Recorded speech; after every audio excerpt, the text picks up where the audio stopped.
404 presents Versus. I'm Kevvy with my guest, Grant Zubritsky. Thank you for joining us, Grant. Hey, thanks for having me. I don't even know where to start really, because we became friends. Like you moved to Vancouver not too long ago, and we got like parent matched via another friend of ours. And we got like friends set up. Yeah, I love it. Yeah. I love it. What a kind thing to do, actually. Absolutely. Yeah. I have a couple friends who do that. They're like, I think these two would be good friends. Let's introduce them. And then we've hung out like a lot of times since then. Yeah, we have. It's been great. Yeah. It's great to find a new friend. Yeah, man. Yeah. Well, welcome to Vancouver, kind of, even though you've been here for 2 years. Thank you. So Grant, you're like, would you say your main thing is that you are a live bass player and music director? Yeah, I think that if I've worked with someone in music, that's probably it. I do other things, right, but mostly music direction and touring as a bass player, keyboard. Right. Yeah. Right. And your credits are amazing. Brittany Howard, Tegan and Sarah. I'm sure there's a bunch of other stuff we haven't even talked about yet. There's plenty we haven't touched on, but we should keep hanging out. Yeah, maybe we'll find out more about each other. Yeah. And like, how did you, I'm sure you've been asked this a lot, but how did you fall into music direction? Because it's kind of an uncommon role, I feel like. Yeah, it is an uncommon role. And I think like, I really wanted to tour. Like that was like touring always was more so than the studio at that time of my life. Now maybe I'm having a shift, but at that time of my life in my mid-20s, I really wanted to tour a lot. I really wanted to like do a lot of different types of touring. Yeah. And it felt like music direction was something that I could do to like have more of a fingerprint or more like, help more on a show rather than just be the bass player. So when you music direct, do you always end up also playing in the band? Not always. And I think that was another sort of attractive thing was, particularly like mid 2010s. I was with an artist for a number of years in his band, and I wasn't the music director. I was the multi-instrumentalist. Did you have another music director for it? Yeah, there was the guitar player in the band was the music director. Okay, cool. What is music directing?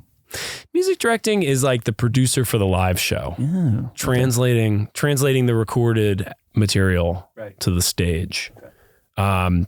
But music directing also, like, you can do it and then not go on tour, and maybe you go to rehearsals for a couple days, or you do some arrangements, or it's kind of, for me, it's fit in around touring as well. Yeah. But then sometimes you start working with someone that the music direction is really hands-on, or they're a bigger artist and they need more attention, and maybe that takes precedence over touring a little bit. Yeah.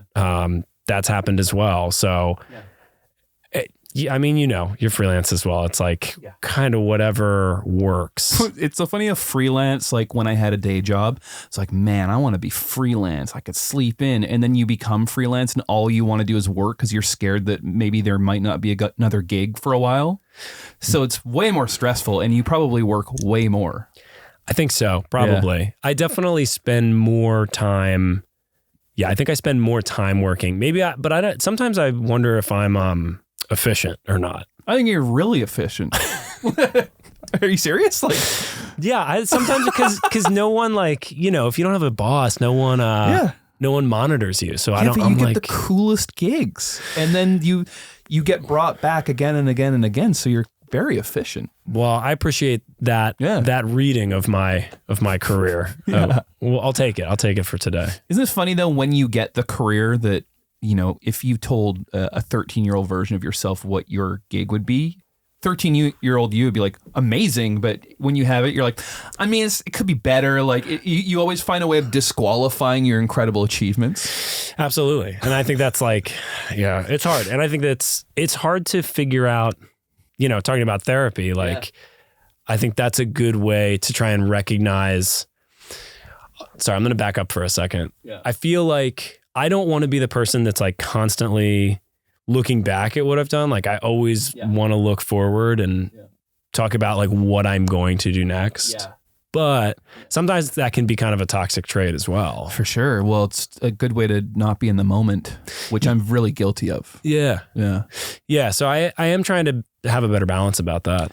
There's a comedian, named Neil Brennan. He's really funny. He's like this amazingly accomplished person. He co-created Chappelle's Show, and but he has depression issues, and he has to keep a card in his wallet with all his achievements on it. He like reads daily. He's like, okay, I'm not trash. I'm not a loser. Like it's pretty. You know what I mean? Like, so it's like the grass is always greener, I feel like, but that's what's kind of cool. Like, in sort of like meeting you and becoming friends with you, I think you're one of the most humble and successful people I know. Well, that's very kind of you to say. Yeah. It's been cool to peer into your world here at 604 and your music and thanks, dude. Everything you do. Well, it's interesting. Like I'm realizing the more people I meet in this industry, like there are some like really generous people, and you're very much like that. So, thanks, man. You as well. Of course, dude. Yeah. I think it's cool to like generate a cool friends group that you care about and help out where they need, you know? Well, yeah. And I think that was something I very much had in New York. Yeah. Community. Yeah. Like artistic community, music community. Yeah. Supportive. Yeah, and for the most part, everyone was really supportive. There's always, competitive nature, but I think the other thing that was cool about New York, I don't think the same holds true here in Vancouver, but New York, there was just so much going on that it was, even if something felt like, damn it, I didn't get that gig, or that guy got it and I'm mad at him or whatever, it kind of was, it was fleeting because something else came up. Yeah. So that doesn't necessarily seem to be the vibe here, but yeah, it's pretty like, especially in comedy here, it's like pretty cutthroat. Like it's really like, it feels like there's very few, people feel like there's very few spots for them, especially since there's no club here now. Right. But I could see that everyone I know from New York is incredibly generous and fun and friendly and talented. I think it's the best comedy scene in the world. Yeah. I do know other New York transplants here in Vancouver? No. Not really. I don't know of anyone. Almost no Americans I know live here, actually. Yeah. But I know a handful of people in LA who moved there from New York, which to me is surprising, kind of like, you know? Totally. There was a huge exodus, 2010's exodus of New Yorkers to LA. Yeah. It's sort of turning around a bit now too. Like people are going back. Well, here's the thing is like I was spending a lot of time in LA for a while, and during the pandemic, almost everything I loved about it changed in some way, including a lot of my favorite businesses disappearing. Like the ArcLight Theater, coolest theater, and it's gone. Like so unfortunate. Amoeba gone. Like all these beautiful restaurants. Oh, Amoeba gone. It's well, there's a smaller version of it now, but that big one on Hollywood or whatever. Yeah, like I saw so many cool shows and stuff there, and like I love that place. And there's like a little one now that's like also like a music equipment store too. So it's weird, but and then weird things like Melrose is like scary now, kind of. It's like pretty violent, and like I've seen. What's up with that? I don't know. I've seen so many things change about it. You know. Yep. LAX remains equally crappy though. Nothing has changed at LAX. It's just they've just moved Uber. They've moved Uber to like a separate parking lot. Yeah, you got to go like walk a dangerous path through a parking lot. If you have gear, you're pushing a cart. You're pushing this cart of gear that inevitably falls, and then you pick it up. Dude, there's so I was at LAX so much for a while that there's like the Starbucks that's like right in the middle of one of the terminals, and it was dusty, and I put my fingerprint on it, and I was like, next time I'm here, I'm going to see if it's still there, and it was. Oh man, it's just a bummer. It's, I like they just embrace it. They're like, what? Our airport sucks. What? Yeah, you have no other option. Yeah. Burbank takes like 10 flights a day or something. There's like no. Yeah, and then it's funny, like living in Vancouver, that airport's beautiful. So you come through, it's like nature sounds and it's so easy to navigate. It's you can get through security in 15 minutes. It's true. A friend of mine, his dad wrote a book on the most difficult border security though, and Vancouver is number 2 in the world. Yeah, that's crazy. I actually got shaken down the other day going into the US as an American citizen. Really? Yeah, it was crazy. Yeah. I was like, I think I misstepped. I think I had a case of gear. And they were like, what's that? Yeah. And it was my pedal board. Yeah. But it's hard to explain what it is. It's hard to explain what it is. Yeah. And I was like, well, it's, and that that misstep, just, they were like, oh, why don't you come over here and we're going to tear apart everything you have. Hate that. It sucked. When you see that it's not going to be easy. It's like, man, I just want to go to that weird bar. That's why I'm here can early. You just take my stuff and I'll go to the bar and you can bring it back. Throw it in the garbage if you want. Because it is so hard to explain like what a Zoom recorder is, or even like a DI box. I've had to explain that. All of it. But they want you to do it so quickly and succinctly. Like they want you to be like, this is what this does. Yeah. And even if they have no idea what it does. Yeah. Gear and airports. I know, it's pretty cool. Are you, so the last tour I did, because I still like love touring. It's like, if I could just be on tour all the time, that's what I would do. And, you did a tour with your band in January and February? Yeah. And it was a long one, and we got to, we sold out Commodore Ballroom, which is my dream as a child. So amazing. I took a moment on stage every night of the tour to be like, this is great. This is what you love to do, and it's going well, and all these people are here. Like, appreciate this, as corny as that sounds. Like, and I did do it every night. I on my set list, I had a little note to myself to appreciate the moment. Do you do stuff like that, or on stage you're just so busy running the show? Another thing is, like, I will just blank out sometimes and the show's over. Like, I don't know if you have that. Like, yeah. Like, what's your on stage experience like? Is basically what I'm asking. It's definitely changed. It's definitely changed. Yeah. Like, it's gone through a number of phases. I think I really started doing a lot of international touring and like bigger stuff about 10 years ago.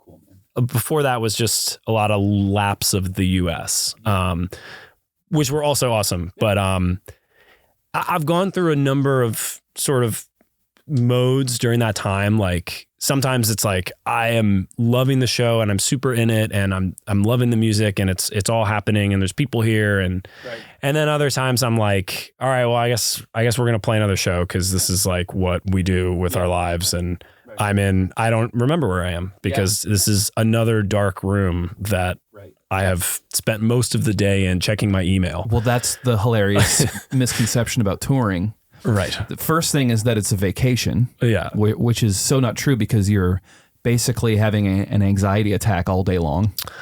And then the second thing is that if you're playing in Portugal that night, you didn't see Portugal. You saw it kind of, and then at 3 p.m. you've loaded in, and then you sound checked, and then maybe you walked down the street and got something, and that's cool. Yeah, some Vino Verde, because that's like what you do in Portugal. Exactly. You know? And then you go to you play the show, and then you go to the hotel, and then you're on to the next place, because all those areas for touring are pretty close together, so you kind of don't linger too much, I find. Like, totally. So I've toured there, and I still really couldn't tell you the difference. Also, it starts to blend all together at a certain point of show after show after show, you know? Yeah. And I will say, I think that these days I am trying to be, maybe like taking a page from your book, trying to be more grateful and like be like, wow, actually, it's actually insane that I'm still doing this. Yeah. Like, and that in and of itself is like, is amazing. And so this last run with Tegan and Sarah 2 weeks ago, I definitely tried to have that moment on stage every night. And I think I did. And that's I love playing with that band too. Yeah. The musicians are great. The girls are amazing. We have fun. We all get along, and it is a fun show. So there's like, I think those shows, there are those moments where the music opens up and you can be like, wow, this is cool. Like we're playing music and there's a lot of people here, and it's easier to have that moment. With that group in particular. Right. Yeah. I mean, it's a luxury to get to perform with people you actually like, and total luxury, really get along with. And especially the travel, the like foreign traveling. I mean, like anytime I've gotten to do it, like I remember when my band toured Japan, on the way there, where me and the guitar player were like, this feels like we tricked somebody into like having us do this. Like, we so don't deserve this, you know? Right. And I was like such a bad high school student that I just kind of assumed that I would just be a broke, a bad adult. Yeah, for real. Like, and my self-esteem was so bad because of that when I started getting these like cool opportunities because of a band I made, it was like, this is insane. Like, right. There's some real like life goal, unrealistic shit going on. Yeah. Were you a good student? I was a pretty good student. I feel like I really dropped off in college. Yeah. I think I went to college. I have a philosophy degree. Wow. I don't know if we've touched on that. That's crazy. Yeah, it is a little weird. That's cool, I think. It's cool. It's like I actually really liked where I went to college. I think I probably like partied a little too much, and I just like.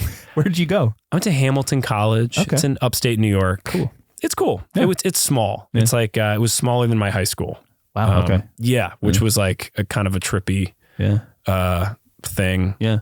But yeah, I think I fell off in college a little bit, but then, it was really hard. New York was hard to moving there when I was 22 and like just making enough money and trying to play music. And that was like a pretty difficult feat. So I think I kind of got my work ethic back a bit when I got to New York. Yeah.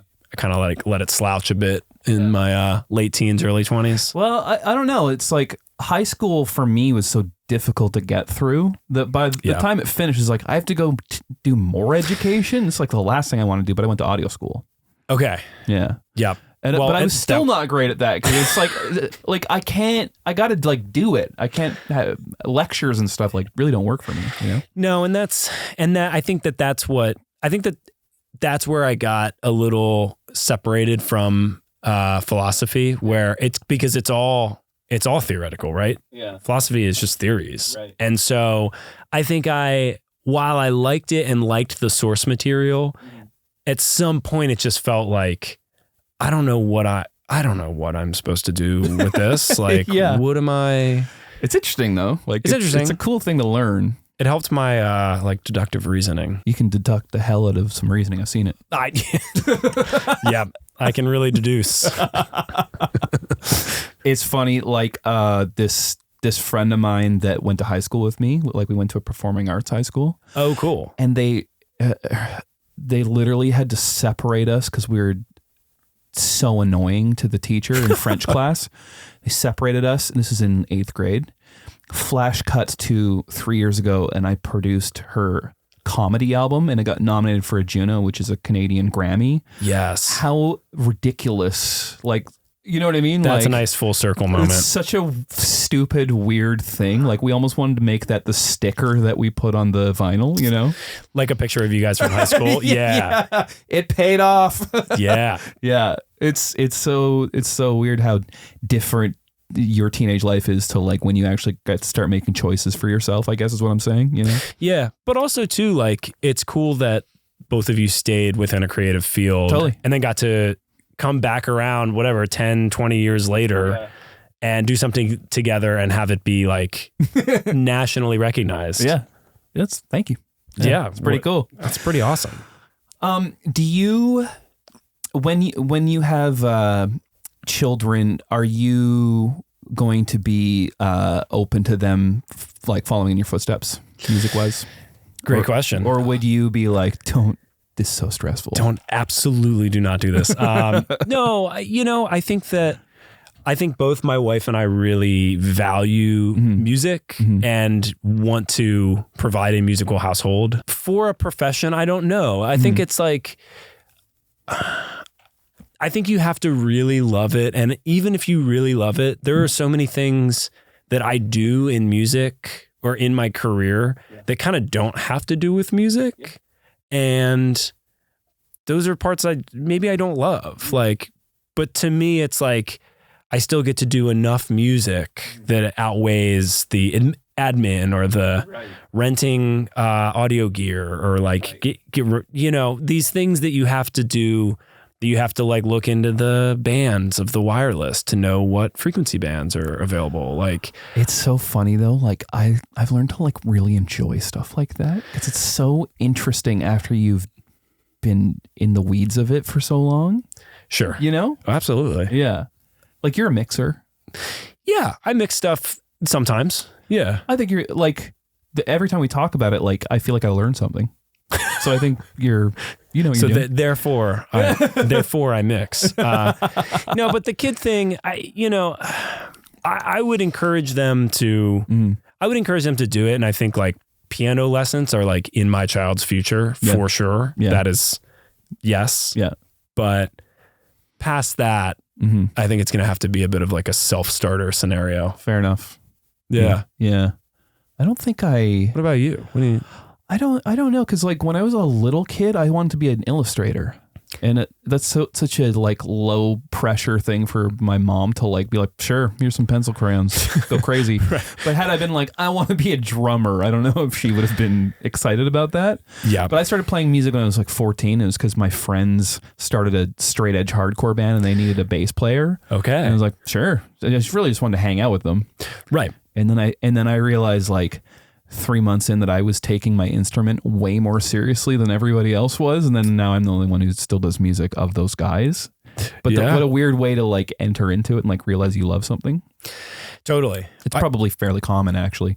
Your friends need a bass. It's always a bass player. It's always a bass player. They need someone to like sort of be not behind the scenes, but sort of like take a back seat to the guitarist, singer, or piano player. Was bass, I guess keys were your first instrument? Saxophone. Oh, really? Saxophone was the first. Oh. Yeah, still play a little bit. Not as much as I wish I did still. But do you have one at your space? I don't remember seeing one. I have two. I have a tenor and an alto. Oh. Tenor I play more often. That's cool. Yeah. Wow, man. Good to know. But I've hired saxophone players a lot in the past years. I had no idea you played. Yeah. I mean, it's funny now, like, I think if I'm going to do a sax recording session, I like to, like 2 or 3 days before the session, just play a bit, like warm up. Yeah. Because you lose your embouchure, like you lose like your mouth sort of cheek strength and like airflow and all of that stuff. Wow. Like, I had no idea. It's kind of like something you have to really keep up. Huh. But yeah, I started that when I was 8. Wow. 8 or 10. Well, maybe 10. Yeah. And then high school was like guitar, bass. I wanted to play in elementary school music class. You had to play a brass instrument. Yeah. And my neighbor played trumpet, and I wanted to play trumpet because I thought he was cool. Okay. And I said that, and my music teacher was like, your lips are too big. Your lips are too big. So I played trombone. Oh, because it's a larger mouthpiece. Yeah. Old big lips, Kevvy. Yeah. That's a weird. That super embarrassed me when she said that in front of the class. Your lips are too big. I mean, what a weird thing to say for a kid. Do you like how traumatic I'm making my childhood sound right now? This whole episode is like, high school is elementary school, even worse. Yeah. Let me count the ways. It's funny though how like you are just so like fragile. It's like any like attention being directed to like you, like for me, my lips, it was like, oh Jesus, so embarrassing. Yeah, then you start like pulling your you're like, I don't know. I don't have lips. Yeah. Let me go cut them off. I remember my friends and I, we would walk to school and we would just stop at this patch of rocks and just wail trees with them. It was fun. Like we do it for like a long time. And then one time a guy came out and was like, yeah, you guys got to stop ruining that tree. You're like, you didn't even own the tree. You just is like, it's kind of shitty you guys do that. Yeah. Right. The bark is flying off and just destructive childhood behavior. Yeah. We all did it. Well, I think it's a good place to end it. All right. Well, great. Well, not my life, the episode. Yeah. Let's talk about my childhood some more. Well, thanks for coming, Grant. Yeah. Thanks for having me, Kevvy. You always come when I invite you to stuff. Hey, yeah. You're like a great friend that way, man. Can't wait to see the comedy. Yeah. Thank you so much. We'll get Marie involved. She's looking very pregnant. Okay. Well, I hope she heckles. She might. She might. You never know. You never know with her. Rip on me next. Okay. Thanks. Bye.